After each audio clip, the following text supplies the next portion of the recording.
The billionaire said he would never have children. She left pregnant and came back with twins.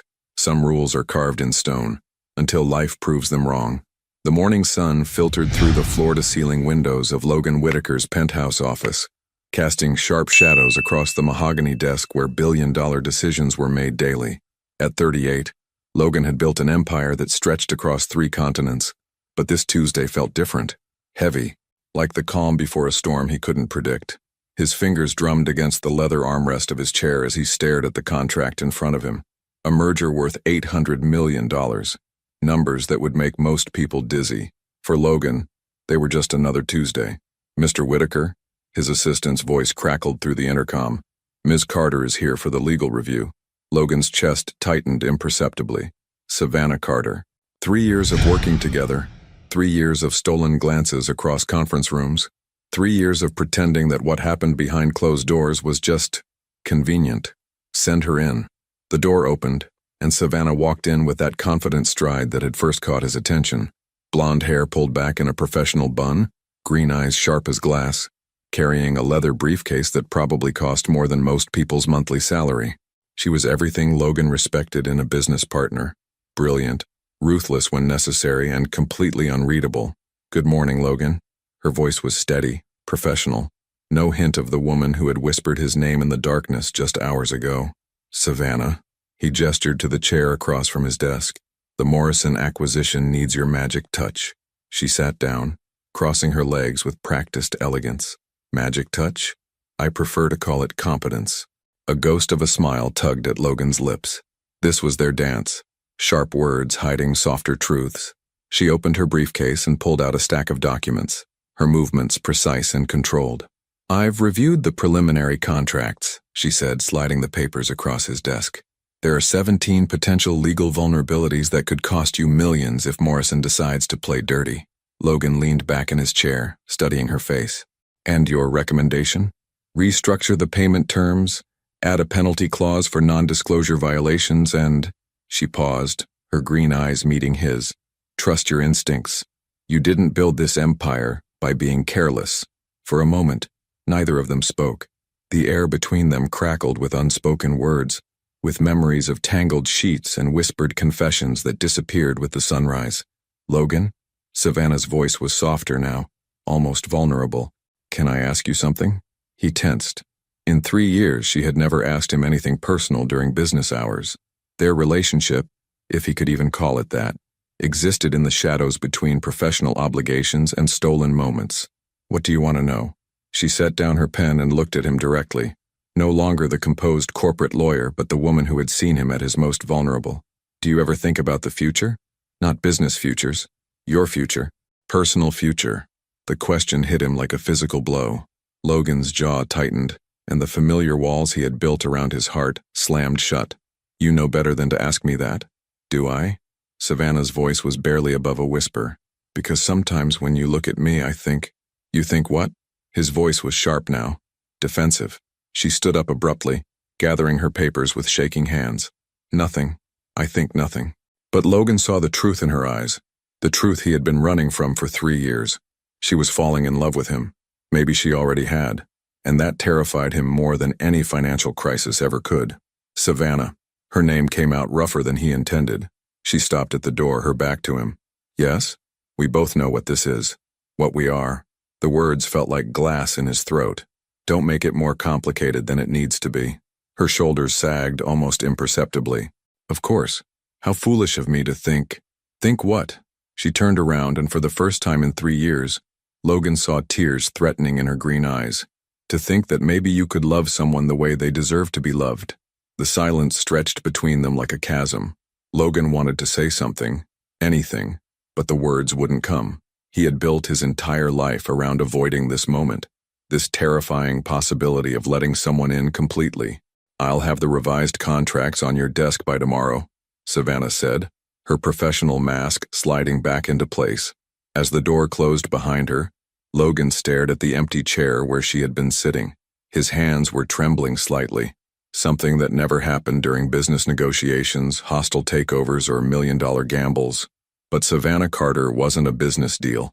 She was the one thing Logan Whitaker couldn't control, couldn't predict, and couldn't afford to lose. And that realization terrified him more than anything he had ever faced, because Logan Whitaker had one rule that governed everything he did, everything he was: never let anyone close enough to destroy you. But what happened when that someone was already inside? The hardest conversations happen in the quietest moments. Logan's penthouse apartment felt suffocating that evening, despite its 3,000 square feet of carefully curated luxury. He stood by the massive windows overlooking Boston's glittering skyline, a glass of aged whiskey untouched in his hand. The city lights blurred together like distant stars, but all he could see was Savannah's face, the way her mask had slipped for just a moment, revealing the pain he had been pretending not to notice. The elevator chimed softly, and he didn't need to turn around to know she had arrived. Savannah had her own key, her own code, privileges he had never given anyone else, though he told himself it was purely for convenience. "You're brooding," her voice came from behind him, gentle but tired. "I don't brood." Logan took a sip of his whiskey, the burn doing nothing to ease the tightness in his chest.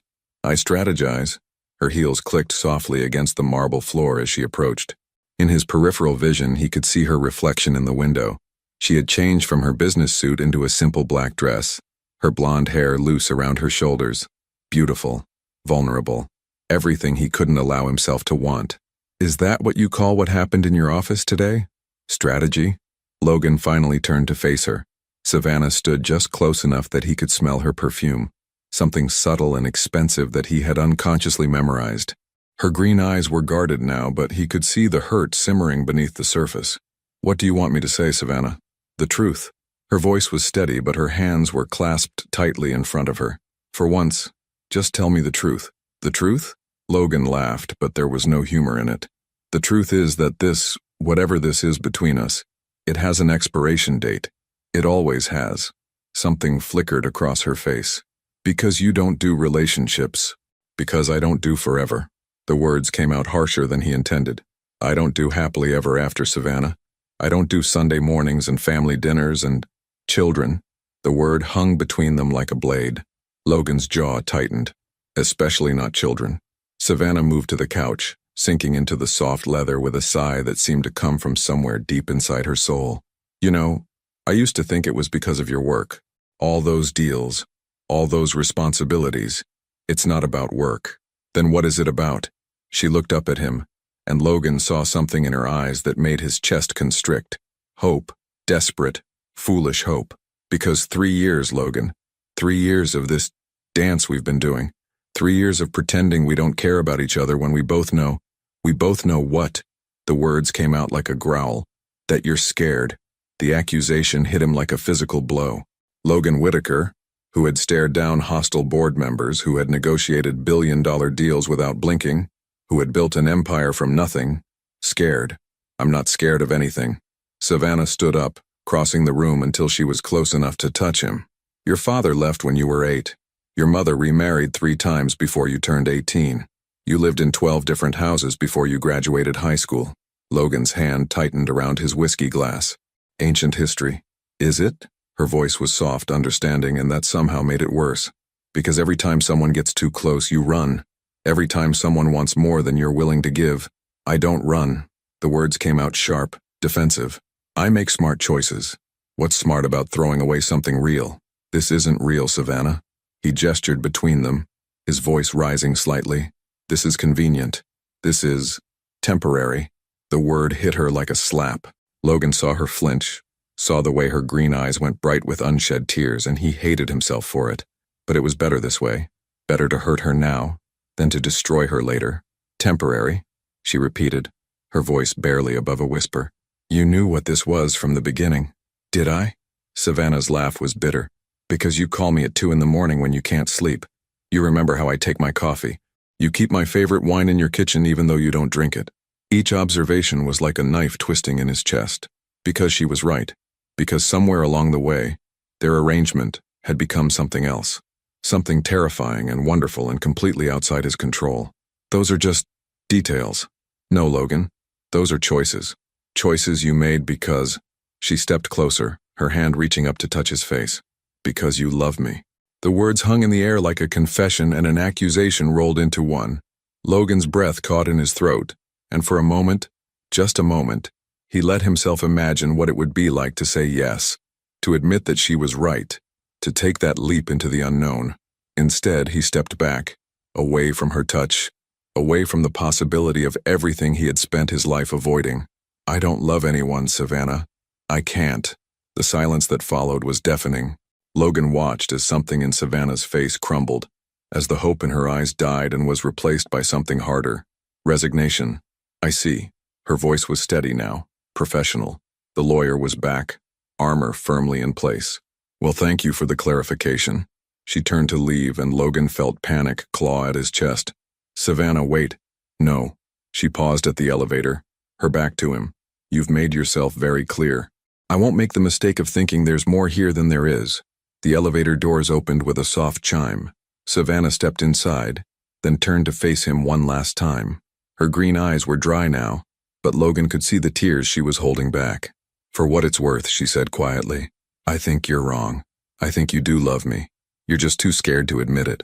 The doors closed, and Logan was alone. He stood there for a long time, staring at the spot where she had been, whiskey forgotten in his hand. Outside, the city continued its relentless pace, cars moving through streets like blood through veins, lights flickering in windows where other people lived other lives. Logan Whitaker had built an empire on making the right choices at the right time, but as he stood alone in his perfect penthouse, he couldn't shake the feeling that he had just made the biggest mistake of his life. And somewhere in the back of his mind, a thought whispered like a ghost. What if she never comes back? Sometimes the most life-changing moments happen in the smallest spaces. Savannah stared at the 2 pink lines on the pregnancy test, her hands trembling as she sat on the cold marble floor of her downtown apartment bathroom. The silence was deafening. No traffic from the street below, no humming of appliances, just the sound of her own ragged breathing. Pregnant. The word echoed in her mind like a bell tolling. 3 weeks had passed since that night in Logan's penthouse. 3 weeks since he had looked her in the eye and told her he couldn't love anyone. 3 weeks of professional emails, canceled meetings, and the careful choreography of 2 people avoiding each other in a city that suddenly felt too small. She set the test on the counter with shaking fingers and buried her face in her hands. The irony wasn't lost on her. She had fallen in love with a man who had made it crystal clear that family was his greatest fear, and now she was carrying his children. Children, plural. The ultrasound appointment yesterday had revealed that surprise. 2 heartbeats, 2 tiny lives growing inside her. Twins. Savannah stood up slowly, catching her reflection in the bathroom mirror. She looked pale, hollow-eyed from the morning sickness that had been plaguing her for weeks. But underneath the exhaustion, there was something else. A fierce protectiveness that had nothing to do with logic and everything to do with love. She pressed her hand to her still flat stomach. "It's just us now," she whispered. Her phone buzzed from the counter. Logan's name flashed on the screen and her heart lurched. For a moment she considered answering, considered telling him everything, considered giving him the chance to step up, to prove her wrong about his capacity for love. Instead, she let it go to voicemail. 20 minutes later, she found herself sitting at her kitchen table with a cup of herbal tea, staring at her laptop screen. The cursor blinked in the search bar. Family Law Attorneys, Vermont. Vermont. Her sister Brooklyn lived there, in a small town called Millbrook where children played in tree-lined streets and everyone knew their neighbors' names. It was everything Logan's world wasn't. Quiet, simple, real. The phone rang again. This time it was her office. "Savannah Carter speaking." "Ms. Carter, this is Janet from Mr. Whitaker's office." The assistant's voice was carefully neutral. "Mr. Whitaker would like to schedule a meeting regarding the Morrison acquisition." Savannah closed her eyes. "Tell Mr. Whitaker that I'll have the final contracts delivered by messenger. There's no need for a meeting." A pause. He specifically requested, "Janet," Savannah's voice was gentle but firm, "please tell him that Ms. Carter sends her regards, but she's unavailable for meetings." After hanging up, Savannah sat in the growing twilight of her apartment, making a list in her head of everything that would need to change. Her lease, her job, her entire life. But as she thought about raising 2 children alone, she didn't feel afraid. She felt free. The next morning, Savannah walked into the offices of Hartwell and Associates for what would be the last time. She had practiced this conversation in the mirror, rehearsed every word, but her heart still pounded as she knocked on James Hartwell's office door. "Come in." James looked up from his desk, his silver hair perfectly styled, his expensive suit impeccable as always. He had been her mentor, her advocate, the man who had given her the opportunity to work with clients like Logan Whitaker. "Savannah, good to see you. I heard Logan Whitaker has been asking for you specifically on the Morrison deal." "Actually, James, that's what I wanted to talk to you about." She sat down in the leather chair across from his desk, her resignation letter folded neatly in her purse. "I'm leaving." His eyebrows shot up. "Leaving? For another firm?" "Savannah, if this is about money—" "It's not about money." She pulled out the letter and placed it on his desk. "I'm leaving Boston. I'm starting over." James picked up the letter, scanning it quickly. "This is very sudden. Does this have anything to do with Whitaker?" The question hung in the air like smoke.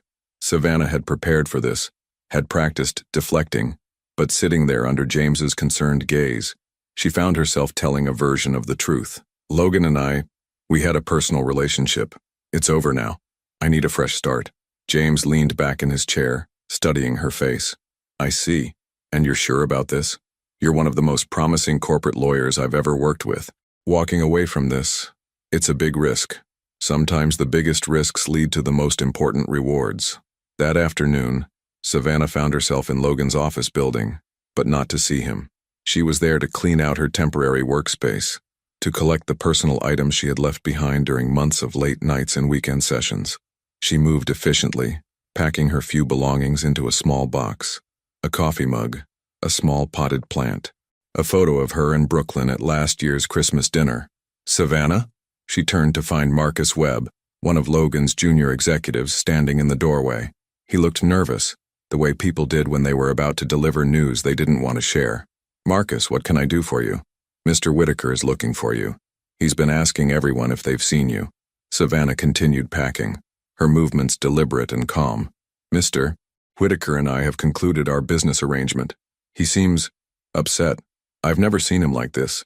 Despite herself, Savannah felt her resolve waver slightly. "Like what?" Marcus shifted uncomfortably. "Distracted? He's been staring out his window for hours. Missed 2 conference calls this morning." Logan Whitaker never missed conference calls. He treated business appointments like sacred obligations. "I'm sure he's fine," Savannah said, sealing the box with tape. "Please give him my best." As she walked toward the elevator, Savannah felt the weight of Marcus's gaze on her back. She also felt something else, the unmistakable sensation of being watched. Her skin prickled, and she knew without looking that Logan was standing somewhere behind her, that he had seen her leaving. She didn't turn around. The elevator doors closed, and Savannah pressed her hand to her stomach once more. "Just us," she whispered again. But as the elevator descended, carrying her away from Logan Whitaker and the life they might have had together, Savannah couldn't shake the feeling that she was making the right choice for all the wrong reasons. Or maybe the wrong choice for all the right ones. Either way, there was no going back now. The truth she carried would remain hers alone, and Logan would never know that his greatest fear had already come to pass. He was going to be a father, whether he wanted it or not. Sometimes the smallest towns hold the biggest transformations.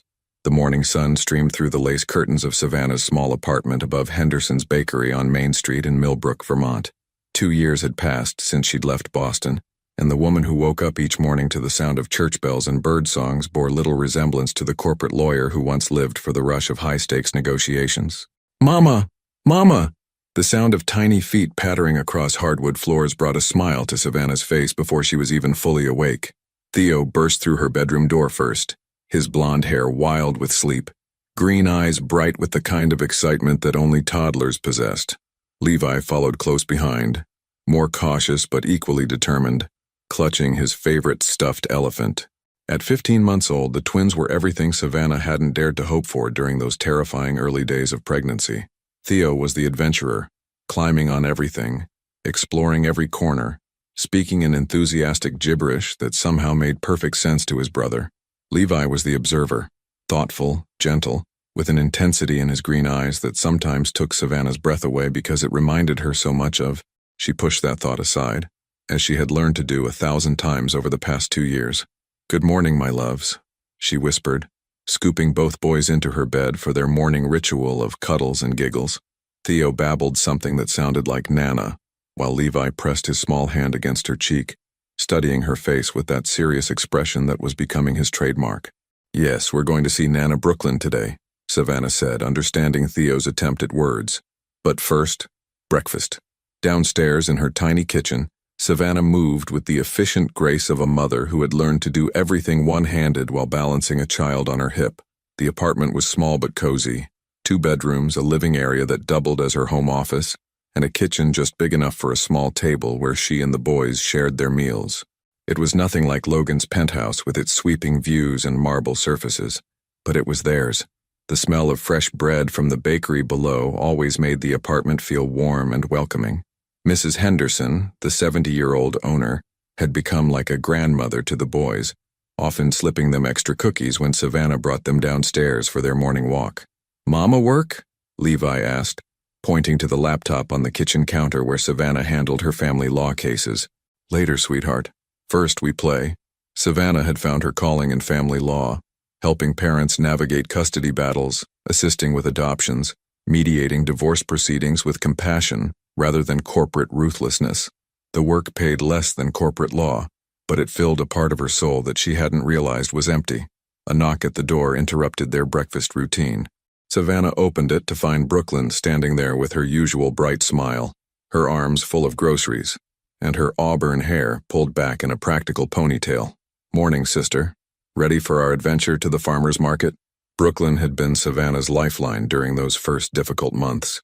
A nurse at the local hospital, she was 5 years younger but infinitely more practical about matters of the heart. She had never pressed Savannah for details about the boy's father, accepting only that he wasn't in the picture and that Savannah needed to build a life without him. "Uncle Brookie," Theo squealed, launching himself toward Brooklyn with the fearless enthusiasm of a child who had never known anything but love and acceptance. "Careful, Tornado," Brooklyn laughed, catching him easily. "Save some energy for the petting zoo." Levi approached more cautiously as always, but smiled when Brooklyn ruffled his hair. "Hey there, serious boy. Still thinking deep thoughts?" As they prepared to leave, Savannah caught sight of herself in the hallway mirror.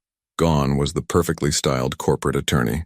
In her place stood a woman in jeans and a comfortable sweater, her blonde hair in a simple ponytail, minimal makeup, laugh lines around her green eyes that spoke of genuine happiness rather than professional success. She looked content. The farmer's market was bustling with the weekend crowd, families with children, elderly couples examining produce, teenagers working summer jobs at the various booths. Savannah navigated the crowds with practiced ease, Theo in the stroller and Levi walking beside her, his small hand gripping hers tightly. "Miss Carter," Savannah turned to see Janet Morrison, one of her clients, approaching with a wide smile. Janet was fighting for custody of her 8-year-old daughter after leaving an abusive marriage, and Savannah had been working her case pro bono. "Janet, how are you doing?" "Better, thanks to you.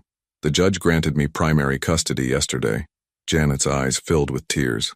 "I can't thank you enough. You saved us."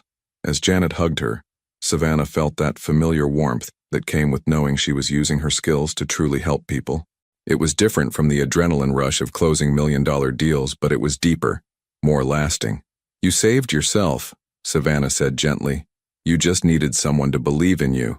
After Janet left, Brooklyn studied her sister's face. "You know, you get this look sometimes, when you help people like that, like you've found exactly where you're supposed to be."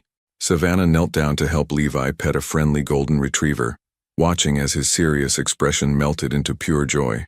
"Maybe I have. Any regrets? About leaving Boston? About him?" The question caught Savannah off guard, as it always did. She looked at her boys, Theo now charming the elderly woman selling apple cider with his infectious giggle, Levi still cautiously but determinedly petting the dog, and felt that familiar tightness in her chest. How can I regret anything that led to them? But as they walked home later that afternoon, the boys napping in their stroller, Savannah couldn't help but wonder about the man they would never know. Did Logan ever think about her? Did he wonder where she had gone? Did he miss the quiet moments they had shared, the conversations that happened in the space between words? She had made the right choice. She knew that with every fiber of her being. Logan had told her exactly who he was, what he could and couldn't offer. She had simply chosen to believe him. But sometimes, in the quiet moments after the boys were asleep, when the apartment felt too still and her dreams too vivid, Savannah wondered what might have happened if she had been brave enough to fight for them. What might have happened if she had trusted him enough to let him choose? "Mama?" Levi's sleepy voice pulled her from her thoughts. He was awake in the stroller, looking up at her with those impossibly familiar green eyes. "Yes, baby? Love you." It was one of his first clear phrases, and it hit Savannah like a physical blow, not from pain, but from the overwhelming force of pure, uncomplicated love. "I love you too, sweetheart. Always." And in that moment, surrounded by the simple beauty of a small town afternoon, Savannah knew with absolute certainty that she was exactly where she needed to be, even if it meant being there alone. Some moments divide life into before and after. Logan Whitaker stood at the back of the grand ballroom at the Boston Harbor Hotel, nursing a glass of champagne he had no intention of drinking. The annual Children's Legal Advocacy Gala was the kind of event he typically avoided. Too much emotion, too many bleeding hearts, too many reminders of the vulnerability he had spent his life avoiding. But his publicist had insisted. "Good for the company image," she had said. "Shows you care about social responsibility." If only she knew how little he cared about anything these days. 2 years, 731 days since Savannah had walked out of his life without explanation, leaving only a formal resignation letter and a forwarded address that led to nothing. He had tried to find her, hired private investigators, called in favors, even considered flying to Vermont himself when he learned she had moved there. But every lead went cold, and eventually Logan had forced himself to stop looking. He told himself it was for the best, that she had made the smart choice by leaving, that he would have only disappointed her in the end, the way he disappointed everyone who got too close. But the hollow ache in his chest suggested otherwise. Logan, Patricia Sinclair, the event organizer, materialized beside him with the kind of enthusiasm that made his teeth ache. "So wonderful to see you here. We have some truly inspiring speakers tonight."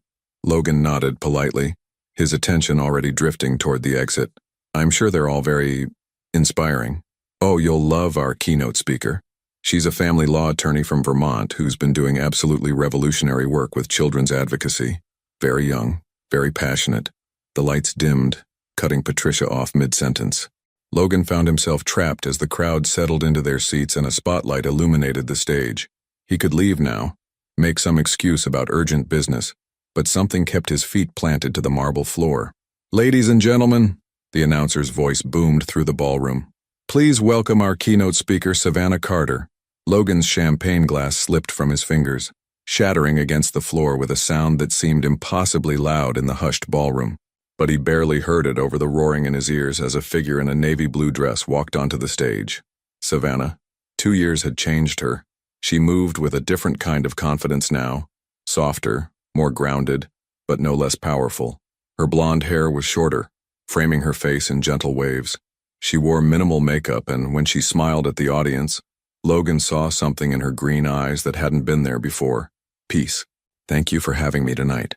Savannah's voice carried clearly through the ballroom, and Logan felt it hit him like a physical blow. "I want to talk to you about something that changed my life completely. The moment I realized that every child deserves an advocate, someone who will fight for their right to be safe, to be loved, to be heard." Logan couldn't move, couldn't breathe, couldn't do anything but watch the woman he had never been able to forget speak about passion and purpose with the kind of authenticity he had never possessed. 2 years ago, I was a corporate attorney," Savannah continued, and Logan's heart clenched. "I thought success meant winning at all costs, accumulating wealth and prestige. But then something happened that showed me what really matters." She paused, her hand moving unconsciously to her stomach in a gesture so brief Logan almost missed it. Almost. "I became a mother." The words hit Logan like a sledgehammer. Mother. Savannah was a mother. Someone else's children were calling her mama, running to her with scraped knees and bad dreams, filling her life with the kind of chaos and joy he had convinced himself he didn't want. "My boys, Theo and Levi, they're 15 months old now, and they've taught me more about unconditional love than any law book ever could." Boys. Twins. 15 months old. Logan's mind raced, calculating dates with the precision that had made him a billionaire. 15 months old meant they were born roughly 6 months after Savannah had left Boston, which meant, no, it was impossible. If Savannah had been pregnant when she left, if those children were his, she would have told him. She would have. "I want to share something personal with you tonight," Savannah said, and Logan saw her take a deep breath, steadying herself. Being a single mother isn't easy. There are days when you question every decision, when you wonder if you're enough, if you can give your children everything they need. Single mother. The words echoed in Logan's head as he watched Savannah's face, searching for any sign, any clue that might confirm the terrifying possibility that was taking root in his mind. But then you realize that love isn't about being perfect. It's about showing up. It's about choosing to fight for the people who matter most, even when, especially when, it's hard. Logan's vision blurred slightly, and he realized his hands were shaking. He gripped the back of a nearby chair, trying to anchor himself as Savannah continued her speech about advocacy and justice and the fierce protectiveness that motherhood had awakened in her. So tonight, I want to ask you to think about the children in your community who need advocates, who need someone to believe in them, to fight for them, to show them that they matter. Savannah's eyes swept across the audience, and for one heart-stopping moment, Logan thought she saw him. Her speech faltered almost imperceptibly, her hand gripping the podium a little tighter, but she recovered quickly. Thank you for listening tonight, and thank you for caring about our most vulnerable citizens, our children. The applause was thunderous, but Logan barely heard it. He was moving before he realized it, pushing through the crowd toward the stage, his heart hammering against his ribs like a caged bird. But as he reached the front of the ballroom, he stopped, because there in the front row he saw them. Two small boys sitting next to an older woman who was clearly family, the same bone structure, the same gentle smile. The boys were dressed in tiny suits, their blonde hair carefully combed, their green eyes wide as they watched their mother on stage. Logan's green eyes. The world seemed to tilt on its axis as he stared at the children, his children, and felt everything he thought he knew about his life crumble into dust. Theo was clapping enthusiastically, his small hands creating an uneven rhythm that somehow managed to be perfectly in time with his excitement. Levi sat quietly, but his face was radiant with pride as he watched Savannah descend from the stage. Logan watched as Savannah scooped both boys into her arms, as Theo babbled something that made her laugh, as Levi pressed his face against her neck in the kind of trusting embrace that spoke of absolute security. I want to thank my boys Theo and Levi for letting Mama come to Boston tonight, Savannah said into the microphone, her voice warm with love. Mama loves you more than all the stars in the sky. And that's when Logan knew, with absolute certainty, that his worst fear and his greatest miracle had been living 200 miles away for the past 2 years. He was a father, and he had never felt more terrified or more desperate in his entire life. The hardest truths are spoken in whispers. Savannah felt the familiar rush of adrenaline as she finished her speech, but it was different this time, tinged with something that felt dangerously close to panic. For just a moment, in the sea of faces looking up at her, she could have sworn she saw, no, Logan Whitaker would never attend a children's advocacy gala. He made his feelings about children abundantly clear 2 years ago. She scooped Theo and Levi into her arms, their small bodies warm and solid against her chest, grounding her in the present moment. Theo immediately began chattering about the big room and lots of people, while Levi buried his face in her neck, overwhelmed by the crowd and noise. You did so good, sweetheart, Brooklyn whispered as she approached, taking Theo so Savannah could better comfort Levi. That was beautiful. Mama, go home now? Levi's voice was muffled against her shoulder, and Savannah felt her heart squeeze with protective love. Soon, baby. Just a few more minutes. But as she turned toward the exit, navigating through the crowd of well-wishers and potential donors, Savannah felt that prickle of awareness that had always warned her when Logan was near, the same electricity that had made her look up from legal briefs to find him watching her from across a conference room. She told herself she was imagining things. Stress from public speaking, the overwhelming environment, the memories that Boston always stirred up. But when a hand touched her arm, when that achingly familiar voice said her name, Savannah knew her instincts hadn't been wrong. Savannah. She turned slowly, Levi still in her arms, and there he was, Logan Whitaker, looking exactly the same and completely different all at once. The same sharp cheekbones, the same piercing green eyes, the same perfectly tailored suit. But there was something raw in his expression, something desperate and broken that she had never seen before. Logan? Her voice came out steadier than she felt. What are you doing here? He didn't answer immediately. His gaze moved from her face to Levi, who had lifted his head at the sound of voices, and was now studying this stranger with typical toddler curiosity. Logan's face went white as he stared into eyes that were identical to his own. Jesus, he whispered, so quietly only Savannah could hear him. Uncle Brookie has Theo, Levi announced to Savannah, apparently deciding Logan wasn't interesting enough to warrant continued attention. Want Uncle Brookie? In a minute, sweetheart. Savannah's arms tightened around her son protectively. Logan, I need to go. The boys are tired. Are they mine? The question hung between them like a blade. Savannah felt her carefully constructed world tilt as Logan's green eyes, so achingly familiar now that she saw them reflected in her children's faces every day, bore into hers with an intensity that made her feel stripped bare. I don't know what you mean. Don't. His voice was harsh, desperate. Please don't lie to me. Not about this. Savannah looked around the ballroom, acutely aware of the people still milling about, the curious glances being thrown their way. This wasn't the place for this conversation. It might never be the right place for this conversation. There's nothing to discuss, Logan. 15 months old, he said, and she could hear the barely controlled emotion in his voice. Twins, boys, with green eyes exactly like mine.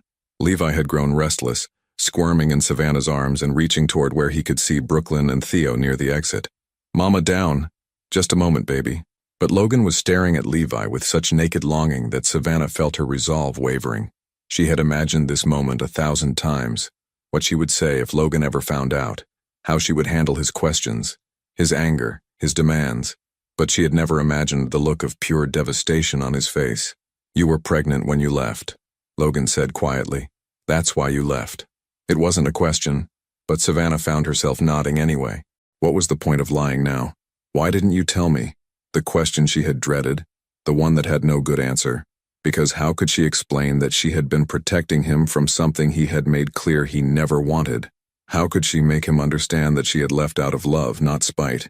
You said you never wanted children, Logan. You were very clear about that. So you made the decision for both of us? I made the decision for them. Savannah's voice was fierce now, maternal instinct overriding everything else. You told me you couldn't love anyone. You told me children would destroy you. Did you want me to trap you in exactly the situation you feared most? Logan flinched as if she had slapped him. You could have. Could have what? Forced you to be a father you didn't want to be? Watched you resent them for existing? Savannah shook her head. No, I wouldn't do that to them. I wouldn't do that to you. Mama! Theo's voice carried across the ballroom as he spotted her. He had escaped from Brooklyn and was toddling toward them with the determined gait of a child on a mission. Logan turned at the sound, and Savannah watched his face crumple as he saw Theo approaching. Blonde hair catching the light, green eyes bright with excitement, arms outstretched toward his mother. Mama, up, up. Savannah knelt down, settling Levi on the floor so she could catch Theo as he launched himself into her arms. For a moment she was surrounded by her boys, their small hands patting her face and hair, their chatter filling the space around her with warmth and love. When she looked up, Logan was staring at them with such raw hunger that it took her breath away. They don't know, he said, and it wasn't a question. They're too young to understand. What do they call me? When they ask? Savannah felt tears prick at her eyes. They don't ask yet. They're babies, Logan. Their world is very small and very simple. And when they're older, when they start asking where their father is, the question hit her like a physical blow, because it was the one that kept her awake at night. The one she hadn't figured out how to answer yet. I don't know, she admitted quietly.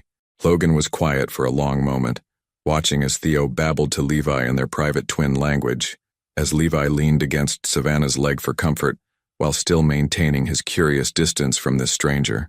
I want to know them, Logan said finally, his voice barely above a whisper. Savannah felt her world shift again, tectonic plates moving beneath her feet. Logan, I know I have no right to ask. I know I screwed up everything I touched 2 years ago, but they're my sons, Savannah.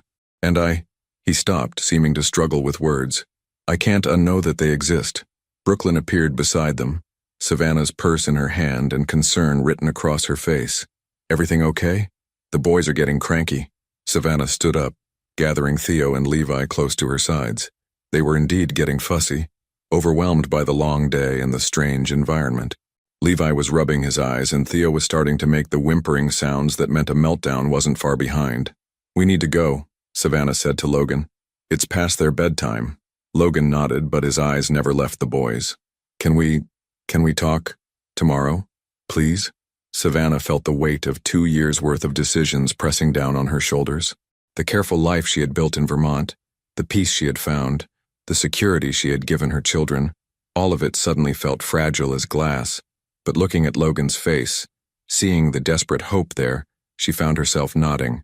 Tomorrow, 2 o'clock, there's a coffee shop called Millbrook Cafe on Main Street in my town. I'll be there. As they walked toward the exit, Levi looked back over Savannah's shoulder at Logan, who was still standing exactly where they had left him, watching them go. Mama, Levi said quietly. Sad man. Savannah's breath caught in her throat. What, sweetheart? Sad man, Levi repeated, pointing back toward Logan.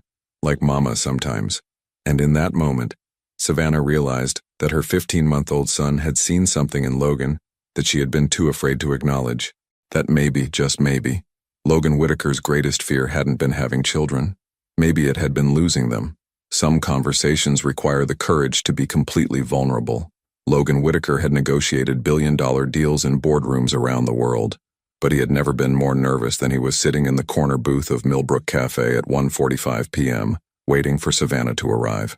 The small coffee shop was everything his world wasn't. Mismatched furniture, local art on the walls, the kind of lived-in warmth that money couldn't buy. Through the large windows, he could see the quaint main street of the town Savannah had chosen to call home. Children rode bicycles on sidewalks. Elderly couples walked hand in hand, and everything moved at a pace that seemed impossible to someone who lived his life in conference calls and stock market alerts. This was where she had built a life without him, where his sons were learning to walk and talk and exist in the world. The bell above the door chimed, and Logan's heart stopped as Savannah walked in.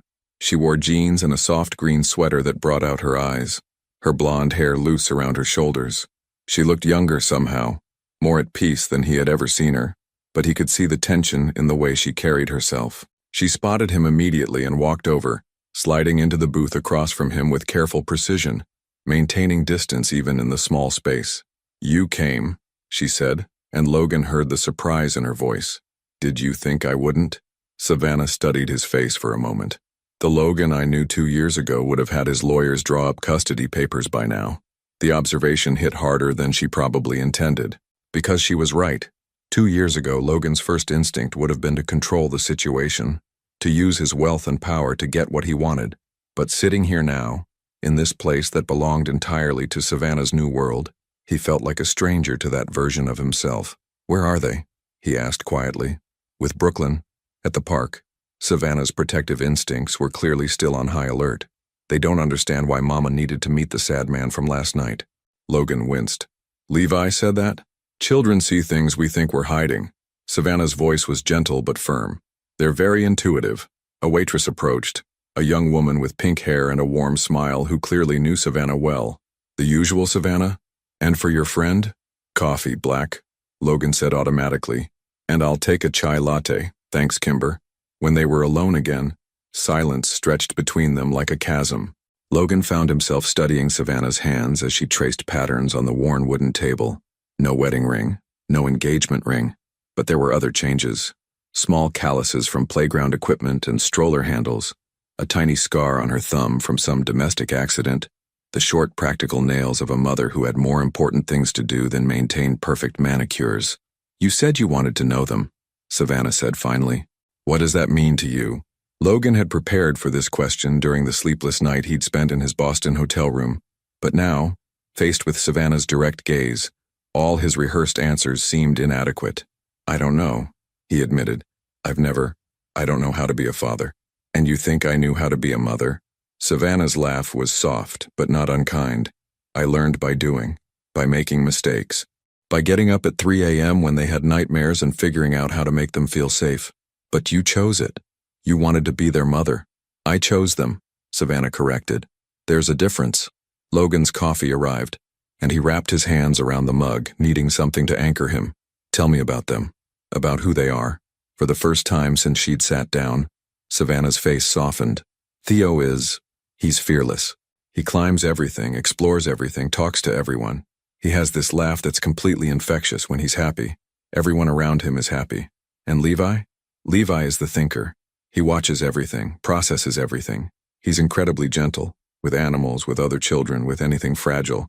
But he's also surprisingly stubborn when he's made up his mind about something. Savannah paused. He looks just like you when he's concentrating on something. The simple observation hit Logan like a physical blow. His son, had inherited something from him beyond just eye color. What do they like? What makes them happy? Books. They both love being read to, especially before bed. Theo likes the silly ones with lots of pictures and sounds. Levi prefers the quiet stories, the ones with meaning.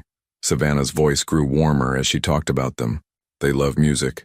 There's this little player piano at the music store downtown, and they could watch it for hours. And they're obsessed with airplanes. Every time one flies over, everything stops until it's out of sight. Logan tried to picture it. Two small boys looking up at the sky with wonder, pointing at something he took for granted every time he traveled for business. Do they ask about me? About having a father? Savannah hesitated. Not yet, but they will. Theo especially. He notices that other children have daddies. He hasn't started asking questions, but he will soon. What will you tell them? I don't know. The admission seemed to cost her something. I've been dreading that conversation since the day they were born. Logan leaned forward, his voice urgent. Let me be part of their lives, Savannah. Let me try. And when you realize it's too hard, when you remember why you never wanted children in the first place, what happens to them then? The question hung between them like an accusation, because she was right to ask it. Logan had spent 38 years avoiding exactly this situation, convinced that he was incapable of the kind of love that children needed. I can't promise I'll be perfect, he said quietly. I can't promise I'll know what I'm doing, but I can promise that I won't walk away. You walked away from me. That was different. Was it? Savannah's green eyes were sharp now, cutting through his defenses. Because it seems like the same pattern to me. When things get too real, too complicated, too emotionally demanding, you shut down. Logan felt his chest tighten with a familiar panic. Because she was right. Because walking away had always been his survival mechanism. His way of maintaining control. You're right, he admitted. I was scared. I am scared. But Savannah, he stopped, struggling with words he had never learned how to say. When I saw them last night, when I realized they were mine, I felt something I've never felt before. What? Complete. The word came out barely above a whisper. For the first time in my life I felt complete. Savannah stared at him for a long moment, and Logan saw something shift in her expression. Not forgiveness. Not yet. But maybe the possibility of it. They're not toys, Logan. They're not business deals you can negotiate. They're little people with feelings and needs and the capacity to be hurt in ways that last forever. I know. Do you? Because if you walk into their lives and then change your mind, if you let them love you and then decide you're not cut out for this, Savannah's voice grew fierce with protective love. I will not let you break their hearts the way you broke mine. The accusation hit Logan harder than any hostile takeover, any financial loss he had ever experienced, because for the first time, he understood the true cost of his emotional cowardice. I broke your heart? Savannah looked away, but not before he saw the tears she was trying to hide. You know you did. I thought I was protecting you. From me. From disappointment. You were protecting yourself. Her voice was quiet but steady, and maybe that was the right choice for you. But it wasn't your choice to make for me. Logan felt something crack open in his chest. Some wall he had built so long ago he had forgotten it was there. I'm sorry. God, Savannah, I'm so sorry. I don't need your apology, Logan. I need your commitment. To them. Because if you're going to be in their lives, you have to be all in. No half measures. No running when it gets difficult. Logan met her eyes across the small table, seeing the woman who had loved him enough to let him go, who had carried his children alone rather than trap him in a life he claimed not to want. I'm all in, he said. And for the first time in his life, he meant it completely. Then we start slow, very slow. Savannah's voice was carefully controlled. You can meet them properly. Spend some time with them. See if this is really what you want. It is. Prove it. Logan nodded, understanding that this was his one chance, maybe his only chance to become the man his sons needed him to be. Where do we start? Savannah was quiet for a moment, and Logan could see her weighing his words against years of careful protection. Tomorrow, she said finally. The park on Maple Street, 2 o'clock, 1 hour. And if it goes well, then we try again. Savannah stood up, gathering her purse. But Logan, if you hurt them, if you let them down, there won't be another chance. I hope you understand that. As she walked toward the door, Logan called after her.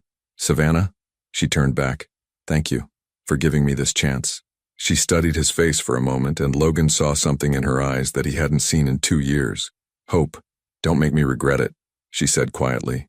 And as the door closed behind her, Logan sat alone in the small cafe, surrounded by the life she had built without him, and made a promise to himself and to the sons he barely knew. He would not let them down. He couldn't afford to. Love sometimes begins with the smallest gestures. Logan arrived at Maple Street Park 15 minutes early, his hands shaking slightly as he gripped the steering wheel of his rental car. He had changed clothes 3 times that morning, finally settling on jeans and a simple button-down shirt, the most casual outfit he owned, though it still probably cost more than most people's monthly salary. Through the windshield, he could see the playground where Savannah would bring his sons. The word still felt foreign in his mind. Sons, plural. 2 little people who shared his DNA, his eyes, possibly his stubborn streak if Savannah's description of Levi was accurate. A black SUV pulled into the parking space next to his, and Logan's heart stopped as he saw Savannah emerge from the driver's side. She moved around to the back seat, and Logan found himself holding his breath as she lifted out 2 car seats. Theo came first, already chattering excitedly about the big slides and swings up high. Even from a distance, Logan could see his animated gestures, the way his small hands moved as he talked. Then came Levi, quieter but equally alert, his green eyes, Logan's eyes, taking in everything around him with careful observation.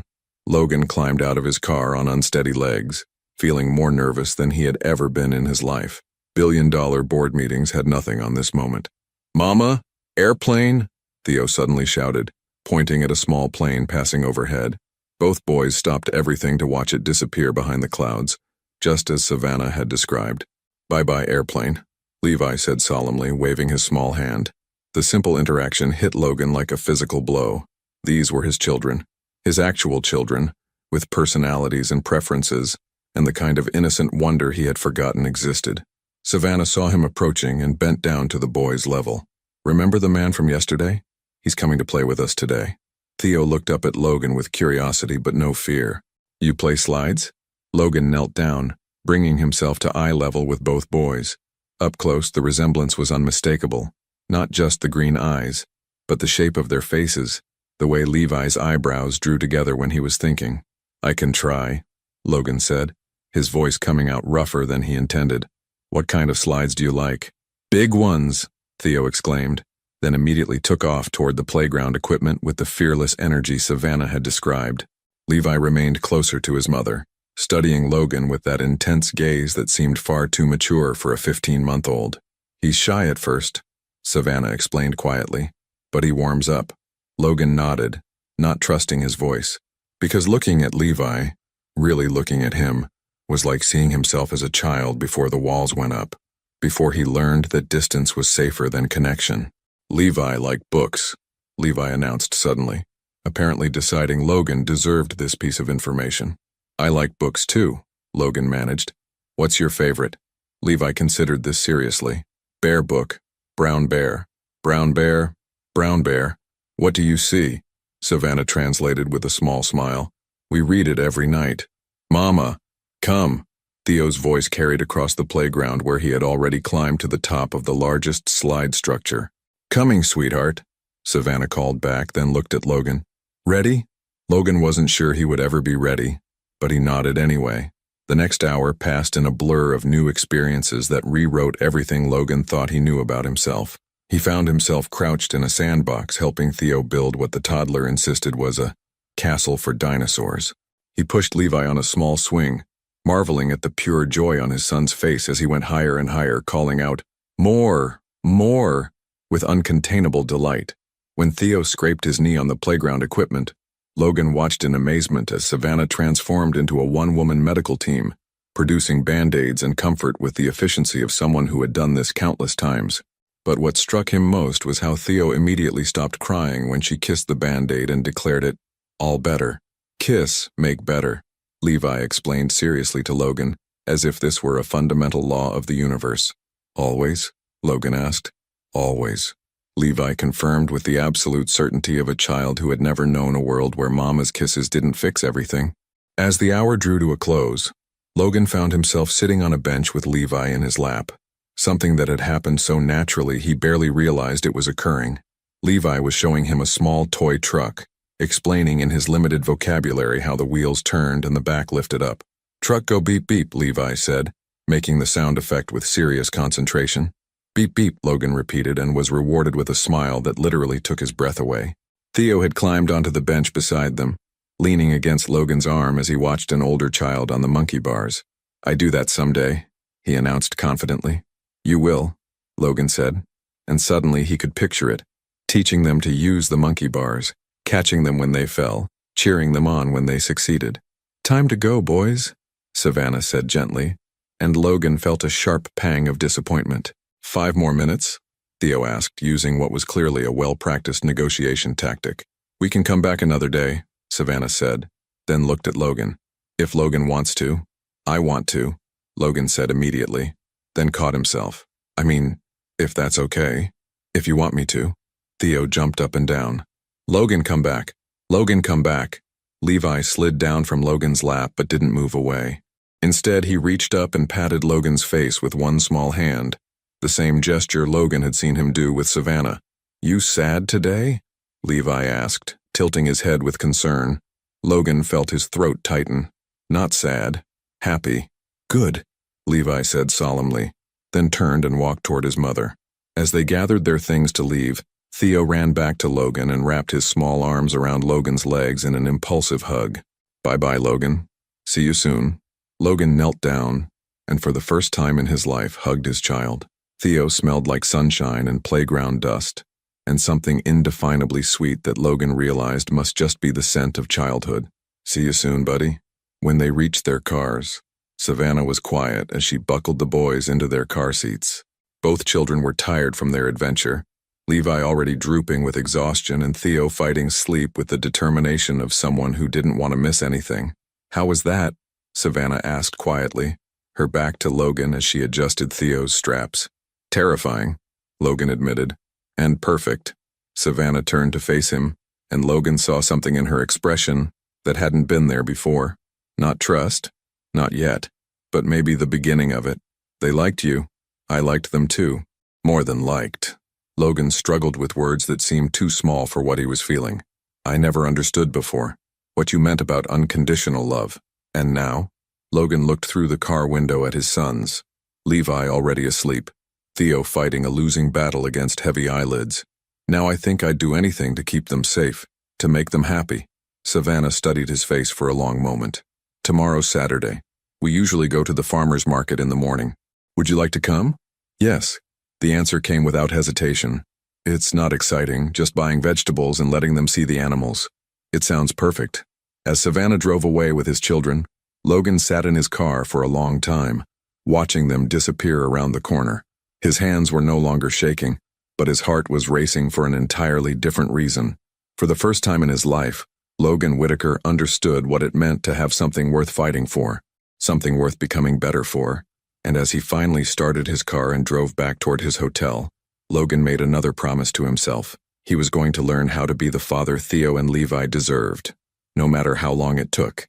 Trust is built one moment at a time, one choice at a time.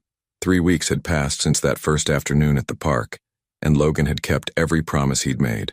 Every Saturday morning at the farmer's market, every Wednesday afternoon at the playground, every Sunday evening for dinner at Savannah's small apartment above the bakery. Today felt different, though. Today, Savannah had asked him to watch the boys alone while she attended a client meeting that had run longer than expected. Logan stood in Savannah's living room, surrounded by the controlled chaos that came with twin toddlers. Theo was building an elaborate tower with wooden blocks, narrating his construction process in a steady stream of chatter. Levi sat nearby with a picture book, carefully turning each page and pointing out objects he recognized. "Truck," Levi announced, showing Logan a page with various vehicles. "That's a big truck," Logan agreed, settling onto the floor beside him. 3 weeks ago, sitting cross-legged on a carpet covered with toys would have been unthinkable. Now it felt natural. "Logan, look," Theo called out, having completed his tower. "It's taller than me." "Wow, that's impressive. What are you going to build next?" "A house for Levi." Theo immediately began dismantling his tower with the same enthusiasm he'd used to build it. Logan marveled at how effortlessly his sons moved through their world, how present they were in each moment. They didn't worry about stock prices or board meetings or the 1,000 things that usually consumed his thoughts. They simply existed, fully and completely, in whatever they were doing. His phone buzzed with a text from his assistant in Boston. Board meeting moved to 3 p.m. Monday. Need confirmation on the Morrison parameters. Logan looked at the screen, then at his sons, and made a decision that would have shocked his business partners. He turned the phone off and slipped it into his pocket. Daddy Logan, help. Theo had gotten ambitious with his house construction and managed to scatter blocks across half the living room. Logan froze. Daddy Logan. It was the first time either boy had called him anything resembling a parental term, and the words hit him with unexpected force. Did you just call me Daddy Logan? He asked carefully. Theo looked up from his blocks with a matter-of-fact expression. Mama says you're our daddy. Daddy Logan sounds nice. Logan felt his chest tighten with emotion. He glanced at Levi, who was watching this exchange with his typical thoughtful intensity. Is that okay with you guys if I'm your daddy? Levi considered this seriously, then nodded. Daddy Logan gives good hugs. The simple acceptance nearly undid him. No conditions, no negotiations, no contracts. Just pure, uncomplicated love offered freely. I'd like that very much, Logan managed, his voice rougher than usual. The afternoon continued with the kind of domestic routine Logan had never imagined himself enjoying. He made them lunch. Grilled cheese sandwiches cut into triangles, which Theo informed him was the best way. He read them stories during quiet time, marveling at how they curled up on either side of him like small, trusting animals. When Levi started getting cranky, Logan recognized the signs Savannah had taught him and suggested a walk to see the ducks at the small pond behind the apartment building. Both boys perked up immediately. Ducks! Theo shouted, already running toward the door. Bread for ducks? Levi asked hopefully. Logan remembered the bag of old bread Savannah kept for this exact purpose. Of course. The pond was peaceful in the late afternoon light, with a small family of mallards gliding across the surface. Logan sat on a bench with his sons, watching them carefully tear bread into duck-appropriate pieces with the seriousness of scientists conducting important research. Daddy Logan, Theo said suddenly, not looking up from his bread tearing. Why you live in a hotel? The question caught Logan off guard. What do you mean? Mama says you live in a hotel in Boston. Why not here with us? Logan felt his breath catch. The innocent question cut straight to the heart of everything he'd been trying not to think about for 3 weeks. What was his long-term plan? How did this work?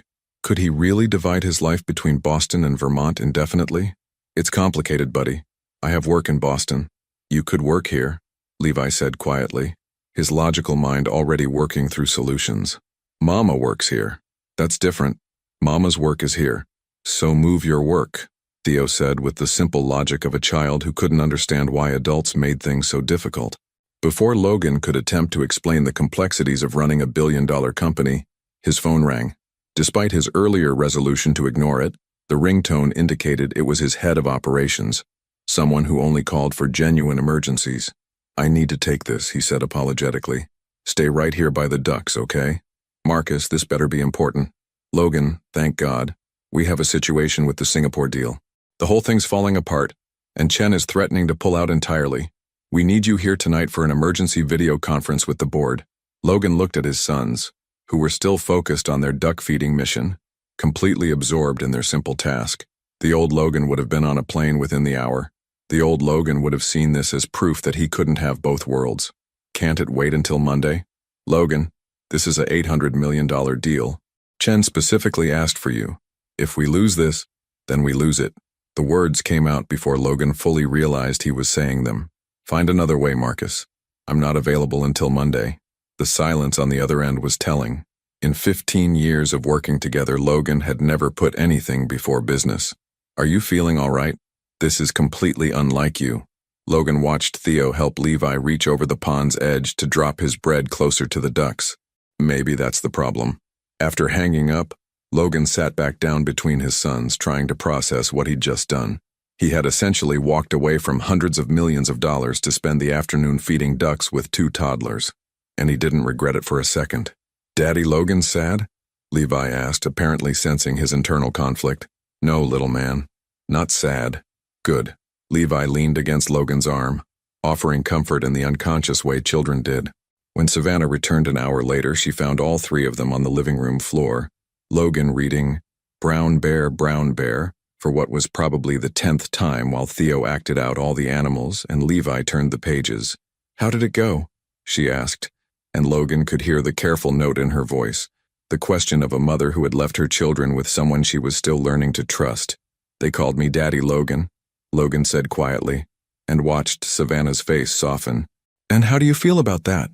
Logan looked at his sons, who had abandoned the book in favor of climbing on him like he was playground equipment. Theo was attempting to balance on his back while Levi had claimed his lap as the perfect spot for examining a toy car. "Terrified," he admitted, "and honored, and completely out of my depth. That sounds about right for parenthood." That evening, after the boys were in bed, Logan and Savannah sat at her small kitchen table with cups of tea. It was becoming a routine, these quiet conversations after the children were asleep, where they navigated the complex territory of co-parenting and whatever was growing between them again. "I turned down a business meeting today," Logan said suddenly. $800 million, and I chose to feed ducks instead." Savannah's eyebrows rose. "How do you feel about that?" "Like I'm becoming someone I don't recognize. Someone who might actually be capable of this." "You are capable of this, Logan. You've been proving it for 3 weeks." Logan was quiet for a moment, turning his teacup in his hands. "I keep waiting for the other shoe to drop, for the moment when I realize I can't do this, that I'm going to let them down. And what if that moment never comes?" The question hung between them like a possibility neither of them had dared to voice. "Then I guess I'd have to figure out how to be the man they need me to be." Savannah reached across the table and covered his hand with hers, the first time she had initiated physical contact since he'd come back into their lives. "You're already becoming him," she said quietly. As Logan drove back to his hotel that night, he found himself thinking about Theo's innocent question. Why did he live in a hotel? Why not here with them? For the first time since this all began, Logan allowed himself to imagine a different kind of life, one where he woke up to the sound of small feet running down hallways, where his biggest decisions involved which playground to visit and whether grilled cheese needed to be cut into triangles or squares. It was a terrifying thought. It was also the most appealing thing he'd ever imagined, and as he fell asleep that night, Logan wondered if maybe, just maybe, his sons were right. Maybe it really could be that simple. Sometimes the biggest risks lead to the most important rewards. Logan stood outside Savannah's apartment building at 6 a.m. on a Tuesday morning, holding 2 cups of coffee and trying to work up the courage to knock. He had been driving around Millbrook for an hour, rehearsing what he wanted to say, but now that he was here, all his carefully planned words seemed inadequate.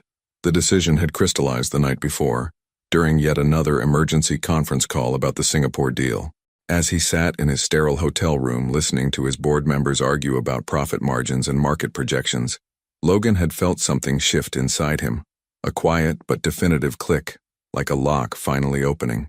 He knocked softly, aware that the boys were probably still sleeping. Savannah opened the door in her pajamas, her blonde hair tousled from sleep, surprise clear on her face. "Logan? What are you doing here? Is everything okay?" "I need to tell you something," he said, offering her one of the coffee cups. "Can we talk?" She studied his face, then stepped aside to let him in. The apartment was peaceful in the early morning light, toys neatly arranged from the previous evening's cleanup, the faint scent of the bakery below already beginning to fill the air. They sat at her small kitchen table, the same spot where they'd shared so many careful conversations over the past month, but this time felt different, final. "I'm moving here," Logan said without preamble, "to Millbrook, permanently." Savannah's coffee cup stopped halfway to her lips. "What?" "I've been thinking about what Theo said, about why I live in a hotel, and he's right. It doesn't make sense anymore." Logan leaned forward, his green eyes intense. "Nothing about my old life makes sense anymore." "Logan, you can't just uproot your entire life because a toddler asked you a question." "I'm not uprooting my life. I'm finally building one." Logan ran his hands through his hair, trying to find the right words. "Do you know what I realized last night?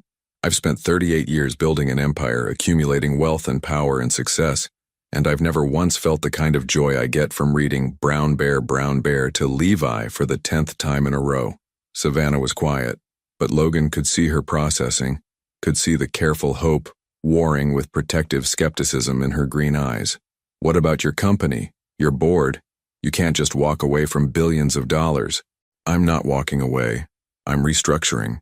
Logan had spent the entire night working through the logistics, making calls, setting plans in motion. "I can run the company remotely for the most part. I'll keep the Boston penthouse for when I need to be there, but this," he gestured around the small apartment, "this is where I want to be. And when you get bored, When small-town life loses its novelty, the question hit exactly where Logan had expected it to, because she was right to ask it, because his track record spoke for itself. Then I'll figure it out. But Savannah, I need you to understand something. Logan reached across the table, covering her hands with his. This isn't about novelty. This isn't about some midlife crisis or temporary fantasy. This is about the fact that I wake up every morning thinking about Theo's laugh and Levi's serious questions. This is about wanting to be there when they take their first steps, say their first real words, start school, learn to ride bikes. Savannah's eyes filled with tears she was trying not to shed. You're scaring me. Why? Because I want to believe you. Because I've been trying so hard not to hope for this and you're making it impossible. Logan felt his heart break and mend simultaneously. What are you afraid of? That you'll change your mind. That 6 months from now, you'll remember why you never wanted this life and you'll leave again. And this time you won't just be breaking my heart, you'll be breaking theirs too. From down the hallway came the sound of small feet hitting the floor, followed by Theo's voice calling, "Mama, I'm hungry." Both adults turned toward the sound, and Logan felt that familiar tightness in his chest that came with overwhelming love. "Daddy Logan!"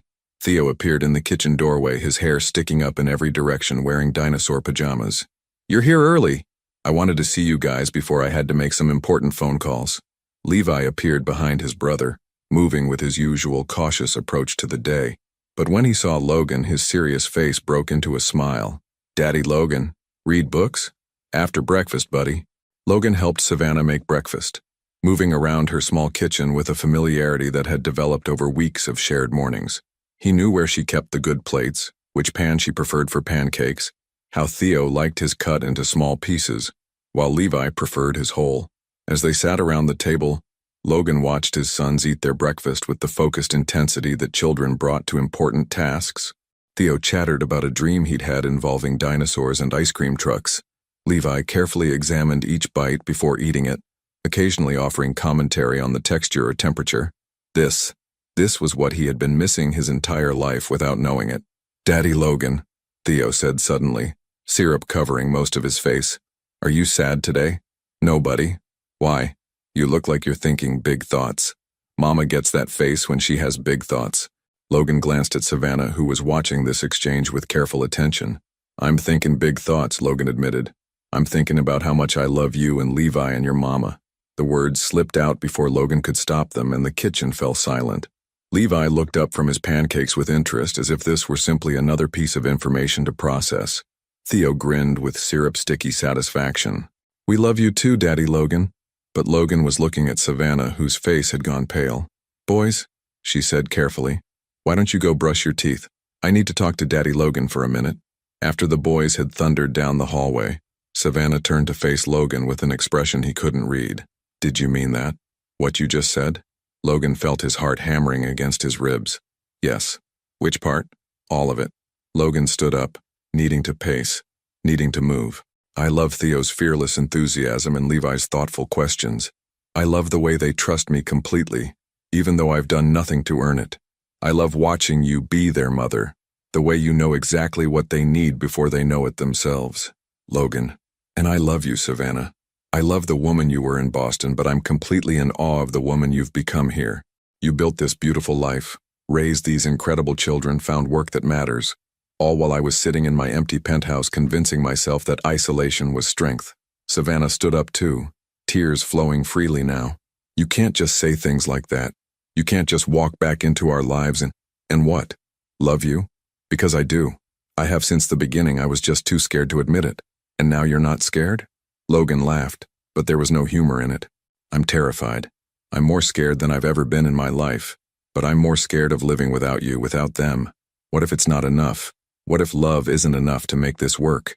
Logan crossed the small kitchen in 2 steps, taking her face in his hands. "Then we'll figure it out. Together. Because that's what people who love each other do. They figure it out." Savannah looked up at him, and Logan saw the exact moment when her last wall crumbled. "I never stopped loving you," she whispered. "Even when I hated you for leaving. Even when I was terrified you'd come back. I never stopped." Logan kissed her then, soft and gentle, and full of 2 years' worth of regret and hope and desperate love. When they broke apart, both were crying. "Daddy Logan, Mama!" Theo's voice came from the hallway. We brushed our teeth. Story time. Logan rested his forehead against Savannah's, both of them laughing through their tears. We should probably talk about logistics, Savannah said, about how this actually works. Later, Logan said, taking her hand. Right now, I have a very important appointment to read stories to my sons. As they walked toward the living room where Theo and Levi were already arranging themselves on the couch with an armload of books, Logan felt something he had never experienced before. He felt like he was exactly where he belonged. Brown Bear first, Levi announced, holding up the familiar book. Brown Bear it is, Logan agreed, settling onto the couch with a boy on each side, and the woman he loved curled up beside them. And as he began to read the simple, repetitive words that his son had memorized by heart, Logan realized that he had finally found his happy ending. It didn't look anything like he had expected. It looked like everything he had never known he wanted. Where love takes root. 18 months later, the autumn sun streamed through the windows of the small house on Elm Street, painting golden rectangles across the hardwood floor, where 3-year-old Theo and Levi sat building an elaborate train track that wound through the living room under the dining table and around the couch where Logan sat with his laptop balanced on his knees. Daddy, the bridge is broken, Levi announced with the serious tone he used for engineering emergencies. Logan set aside the quarterly report he'd been reviewing and slid down to the floor. Let's see what we can do about that. In the 18 months since he'd made the decision to build a life in Millbrook, Logan had learned that the most important negotiations happened on living room floors, over broken toy trains and bedtime stories. He'd also learned that he was surprisingly good at both. The house itself was everything his Boston penthouse wasn't. A 1920s colonial with creaky floors, drafty windows, and a backyard where the boys could chase fireflies on summer evenings. Logan had bought it 6 months after moving to town, 3 months after he'd asked Savannah to marry him under the old oak tree in Maple Street Park, 2 months before their simple wedding ceremony in the same spot. There, Logan said, connecting the final piece of track. Emergency bridge repair complete. Thanks, Daddy. Theo was already pushing his train through the newly fixed section, making elaborate sound effects that Levi critiqued for accuracy. From the kitchen came the sound of Savannah on a conference call with a client in California, a custody case she was handling pro bono, fighting for a father who wanted to be part of his children's lives. Her practice had grown significantly since Logan moved to town, partly because of his connections, but mostly because word had spread about the attorney who actually cared about families more than fees. Logan had restructured his entire business model, delegating day-to-day operations to a team he trusted while keeping strategic oversight from his home office. A converted bedroom that the boys had helped him decorate with artwork they'd made in preschool. He traveled to Boston twice a month now instead of living there, and had discovered that distance gave him clarity about which deals actually mattered. Most didn't. Daddy Logan, Levi said, abandoning his train to climb into Logan's lap. Tell me about when you were scared. It had become one of Levi's favorite bedtime stories, the tale of how Daddy Logan had been afraid to love them, but then realized that love wasn't scary, it was the best thing in the world. Theo preferred the version where Daddy Logan had been sad until he found them, which made everything better. Both versions were true. Well, Logan began, settling Levi more comfortably. Once upon a time, there was a man who thought he was very smart because he worked all the time and never let anyone too close to his heart. The story was interrupted by the front door opening and the sound of small feet running across the hardwood. Theo, Levi! 4-year-old Brooklyn Chen burst into the living room, followed by her mother, Dr. Amanda Chen, who had become Savannah's closest friend since they'd met at a PTA meeting. Daddy Logan? Brooklyn had decided months ago that Logan was everyone's daddy, a designation that had initially terrified him and now filled him with inexplicable pride. She launched herself into his arms with the confidence of a child who had never doubted her welcome. We brought cookies, she announced. Mama made the good ones. The ones with chocolate chips that are actually chocolate chunks, Amanda clarified, setting a container on the coffee table. My contribution to the chaos. Savannah appeared from the kitchen, having finished her call, and Logan felt the same tightness in his chest that always came when she entered a room. Even after all this time, even after 18 months of waking up beside her, he sometimes couldn't believe this was his life. Perfect timing, Savannah said, kissing Logan softly before being mobbed by all 3 children demanding cookies. I just got off the phone with the Morrison family. They won. The custody case? Logan asked, pride evident in his voice. Primary custody to Dad, plus the judge ordered family counseling for everyone. That little girl is going to grow up knowing her father loves her. As afternoon melted into evening, the house filled with the comfortable chaos of family life. Amanda stayed for dinner along with Brooklyn, who had appointed herself the boys' honorary big sister. They ate spaghetti and garlic bread around the dining table Logan had built himself, his first attempt at woodworking, which had resulted in a slightly wobbly but beloved piece of furniture that the children had immediately claimed for art projects and tea parties. "Daddy," Theo said as Logan carried him upstairs for bath time, "are you happy today?" It was their nightly ritual, Theo's way of checking on the emotional temperature of his world. "The happiest," Logan assured him. "Are you happy today?" "The most happiest," Theo confirmed with 3-year-old certainty. Later, after baths and teeth brushing and the reading of approximately 17 books, Logan and Savannah sat on their back porch swing, watching fireflies begin their nightly dance across the yard.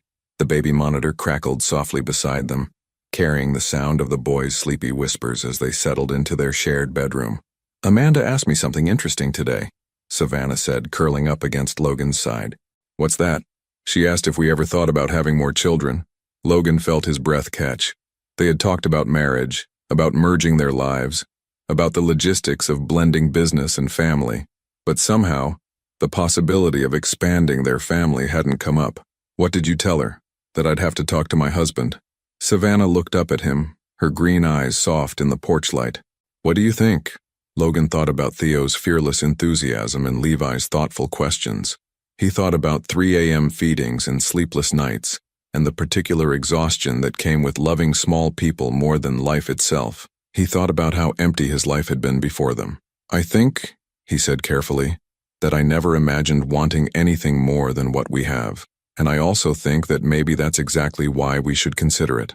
Savannah smiled, the same smile that had undone him in a Boston conference room what felt like a lifetime ago. "I love you, Logan Whitaker." "I love you too, Savannah Whitaker." The name still sounded new, wonderful, like a gift he got to unwrap every day. From inside the house came the sound of small feet on hardwood, followed by Levi's voice calling softly, "Mama? Daddy? I had a dream." Logan and Savannah exchanged a look, the wordless communication of parents who had learned to function as a team. "Coming, sweetheart," Savannah called back. As they walked inside to comfort their son, Logan caught sight of their reflection in the hallway mirror. A family, complete and imperfect and absolutely real.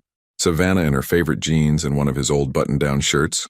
Logan in clothes that actually fit his life now, both of them with the particular exhaustion and contentment that came with loving children. 2 years ago, Logan Whitaker had been a man who controlled billion-dollar deals but couldn't control his own heart. Now he was a man who understood that the most important things in life couldn't be controlled at all. They could only be loved, nurtured, and chosen again and again, one day at a time. "Daddy Logan," Levi mumbled as Logan settled him back into his small bed. "Will you still be here when I wake up?" "Always," Logan promised, the same promise he'd made every night for 18 months. "I'll always be here." And for the first time in his life, Logan Whitaker meant it completely. As he turned off the bedroom light and headed back to where Savannah was waiting, Logan smiled at the thought that had become his daily prayer of gratitude. Sometimes the most important things find you when you finally stop running from them. Sometimes love really is that simple. And sometimes, if you're very lucky, you get to discover that the life you were afraid to want is exactly the life you were meant to live. Thank you for following this journey of love, fear, and second chances. Sometimes the greatest courage isn't in closing billion-dollar deals. It's in opening your heart to the possibility of unconditional love. What did this story teach you about taking risks for the people who matter most? Your participation in the channel is very important. Please leave your opinion in the comments. Thank you for watching. If you enjoyed the story, please subscribe to our channel and leave a comment below, letting us know what you thought. Your feedback and support mean a lot to us. Stay tuned for more exciting stories.